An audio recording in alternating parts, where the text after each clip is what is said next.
Good evening, ladies and gentlemen, and welcome to the Friday edition of Prime News on my Media Prime Live from Douala. My name is Genda Belgian Blanche King. To begin the news today, the results of the General Certificate of Examination (JCE) have been released. The announcement was made earlier today, October 2nd, 2020, by the GC Board Chair.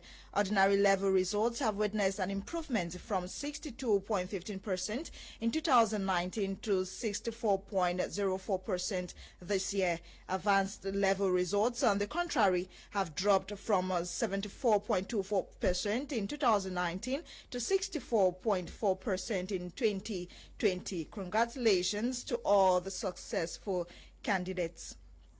Away from that, another episode has emerged in the ongoing Fecafoot LFPC saga, with Abdulrahman Amadou Baba nominated as president of an ad hoc committee put in place to organize the 2020-2021 Elite 1 and 2 football championships. The president of Atoa Filan Football Club of Garua was chosen during an emergency meeting with the Administrative Council of Cameroon Professional Football League, which took place this Friday. Abdulrahman Baba became prominent when he dragged the Cameroon football to the Court of Arbitration for Sports, which later suspended Fecafoot and ousted then President Tombe Aroko Sidiki. Fecafoot boss Seydou Mbombo Njoya, though a member of the Administrative Council of LFPC, did not show up.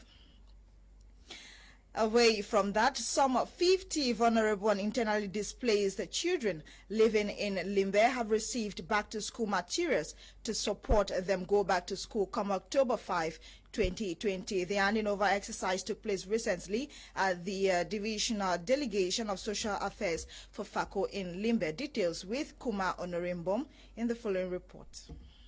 Many children in different parts of the world, and Cameroon in particular, live in extreme poverty and places where getting education is difficult, especially those children living amidst conflict areas or facing internal displacement. This situation has been made worse by the COVID-19 pandemic, making it difficult for families to send their children to schools as schools are starting to reopen. Many families continue to face the challenges of hunger, loss of household income, as they are in great need of financial and social support to make schools resumption effective.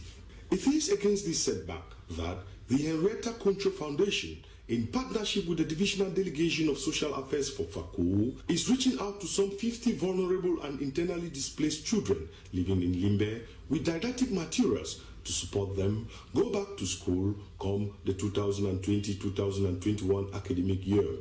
Addressing parents, guardians, and beneficiaries, the program coordinator, Mr. Tala Elvis, said education is one of the greatest instruments used in fighting poverty. He called on the children to value education as a top priority in their lives despite the several distractions. We are just extending a hand of support to these children as a way of us trying to alleviate poverty and also trying to make sure we contribute to end suffering in our nation and in the world as a whole. The back-to-school items comprises of school bags, notebooks, pens, pencils, rulers, crayons, sharpeners, just to mention but these few.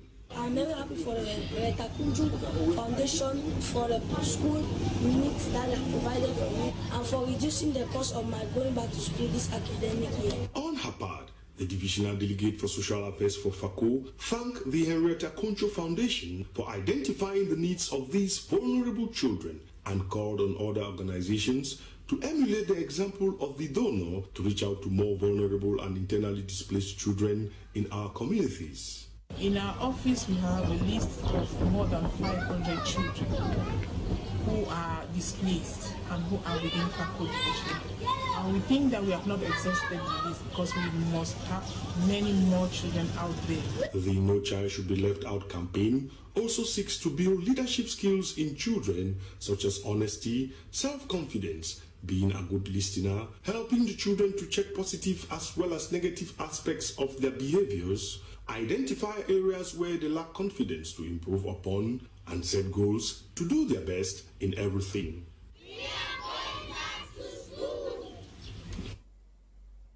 Let's revisit October 1, 2020. My major prime team was on the ground yesterday to give us or present the atmosphere in some parts of the restive region. Our reporters told us yesterday that activities were grounded in Kumba, Mamu, Boya, and some parts of Limbe. Let's now visit Bamenda in the following report to see how the city was yesterday, October 1, 2020. This is Bamenda, chief town of the Northwest region. Yesterday, October 1, 2020, was a dead day in most, if not all, parts of the city. The markets remained closed and economic activities grounded. Inhabitants stayed indoors, responding to ghost town calls imposed by separatists who have fallen back on history, commemorating the independence of British Southern Cameroon. On October 1, 1961, West Cameroon or British Southern Cameroon gained independence by joining their brothers of La République du Cameroun, who had earlier gained their independence on January 1, 1960. Since the escalation of the Anglophone crisis late 2016, October 1 has never been normal. Every October 1 in the two English-speaking regions has been tensed and characterized by gun battles, as some individuals are bent on establishing the independence of British Southern Cameroon as against the unitary status of the state. For the fourth year, Bamenda has again recorded deserted streets on October 1. On the occasion of the International Day of Non-Violence, which is celebrated today, October 2, 2020, or annually, the Secretary General of the United Nations, Antonio Guterres, has urged the world to be inspired by the spirit of Mahatma Gandhi and the enduring principles of the United Nations Charter, calling for a global ceasefire and focus on the COVID-19 pandemic. Eileen Sama reports. The 2020 edition of the International Day of Non-Violence has as theme Shaping Peace Together, and is taking place at a time when countries of the world are tackling internal violence and a universal pandemic, the coronavirus. Addressing the international community as the UN marks Gandhi Jayanti Day, UN Secretary General Antonio Guterres reiterated the call for a global ceasefire and focus on the world's common enemy COVID-19, while calling on all to walk in the steps of Mahatma Gandhi, the father of India's liberation. Marking the birthday of Mahatma Gandhi, this International Day highlights the remarkable power of non-violence and peaceful protest. It is also a timely reminder to strive to uphold values that Gandhi lived by: the promotion of dignity, equal protection for all, and communities living together in peace. On this year's observance, we have a special duty: stop the fighting to focus on our common enemy, COVID-19. There is only one winner of conflict during a pandemic, the virus itself. As the pandemic took hold, I called for a global ceasefire. Today we need a new push by the international community to make this a reality by the end of this year. Ceasefires would ease immense suffering, help to lower the risk of famine, and create space for negotiations towards peace. Deep mistrust stands in the way. Yet I see reasons for hope. In some places we see a standstill in the violence. A great many member states, religious leaders, civil society networks and others back my call. Now is the time to intensify our efforts. Let us be inspired by the spirit of Gandhi and the enduring principles of the UN Charter. In Cameroon, acts of violence multiplied by the day, with the majority of victims being young girls and women, crowned by the turbulence in the two English regions, the northern regions and the east region. Acts of torture and killings are perpetrated by woman to woman, soldiers, separatist fighters, just to name but these. The principle of non-violence, also known as non-violent resistance, however, rejects the use of physical violence in order to achieve social or political change, often described as the politics of ordinary people. It should be noted here that this form of social struggle has been adopted by mass populations all over the world in campaigns for social justice. The African Continental Free Trade Area is due to go operational come January 2021. These revelation and many more conclusions derived during the 11th session of the African Union Traders Ministers meeting via video conference in Dolly Gunday completes the story in the following report. As many governments are easing up COVID-19 barrier measures, especially with the opening of their temporarily closed borders in favor of commercial deals, so too have African trade ministers begun brainstorming on ways to ensure the full operationalization of the African Continental Free Trade Area come January 20th, 2021. Going by video conferencing, the trade ministers reflected on how to impact the economies in prelude to the launch of the operationalization deal. Representing Cameroon at this 11th session was Cameroon's Minister of Commerce, Luc Magloire-Mbarga at Tangana. To accelerate the notification of, our offer to access to the market. And on that issue, African Commission Union, until now, have received only 7 offers from 12 countries, among them the 6 countries from SEMAC. In addition to the deliberations, rules of origin and products which make up the tariffs dismantling agreement issues were also noted at the hearings. In order to be able to effectively implement the deal, a consensus will be required from the states in order to meet up with the time frame. As the ministers also brace up with the upcoming appointment of the Director General of the World Trade Organization, the ministers gave their support to their Nigerian and Kenyan candidates. Thanks, Dolly Gunday. Fon Quinta has updates from the African continent in the following report. At least 3 people have died in detention centers housing thousands of Ethiopian migrants in Saudi Arabia. According to a report by Amnesty International, the migrants were facing unimaginable cruelty, including being chained together in pairs and using their cell floors as toilets. To this effect, Saudi Arabia authorities were urged to improve conditions of detention centers. A report published by the UN's International Organization for Migration revealed that some 2,000 Ethiopians remained stranded on Yemen border without food or health care.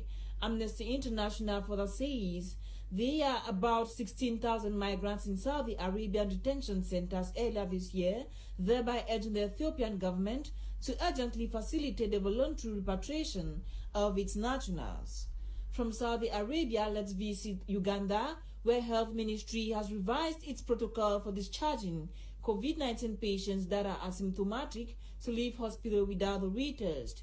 Previously, patients could only be discharged after having 2 negative tests, which pushed most of them into complaining about the time spent waiting for confirmatory tests despite not showing symptoms. Uganda has to date confirmed 8,287 coronavirus cases, including 4,430 recoveries and 75 deaths. Meanwhile, in Nigeria, government has ordered reopening of all schools in the country come October 12, 2020. Education Minister spokesperson said bodies regulating the various tertiary institutions, including universities, colleges and polytechnics in the country, will come up with their own resumption schedules after putting in place structures for adherence to COVID-19 guidelines. And like we mentioned in the beginning of the news, another episode has emerged in the ongoing Fcfa LFPC saga, with Abdurrahman Hamadou Baba nominated as president of an ad hoc committee put in place to organize the 2020-2021 Elite 1 and 2 football championships. The president of the Tuafilan football group of Garwa was chosen during an emergency football meeting with the Administrative Council of Cameroon Professional League, which took place today, Friday. Abdurrahman Baba became prominent when he dragged the Cameroon football to the Court of Arbitration for Sports, which later suspended Fcfa and ousted then President Tambi Aroko Sidiki. Fcfa boss Seydou Mbombo Njoya, though a member of the Administrative Council of LFPC, did not show up. And in more sports news, the government of Cameroon has given the green light for the resumption of sporting activities in the country amid COVID-19. This information is contained in a circular signed by Cameroon's Minister of Sports and Physical Education, Professor Narcisse Melekombi. Recently, the minister's circular states that athletes, officials, and spectators will not exceed 200. Sporting activities in the country had been suspended in March following the outbreak of coronavirus pandemic. And with that, we end today's edition of Prime News on My Major Prime. Thanks for being a part. Join us on Monday, God willing, at 6:30 Cameroon time for another edition of Prime News on My Major Prime. The news was produced by Ewane Eli Nolinga, coordinated by Faith Tata Berinyoy. My name is Genda Perjin Blanche King. Until we meet on Monday, stay tuned to My Major Prime at 7 p.m. Cameroon time. Kim Leonard will be here to talk about issues affecting you, I, Cameroon, Africa, and the world. Good night. Happy weekend.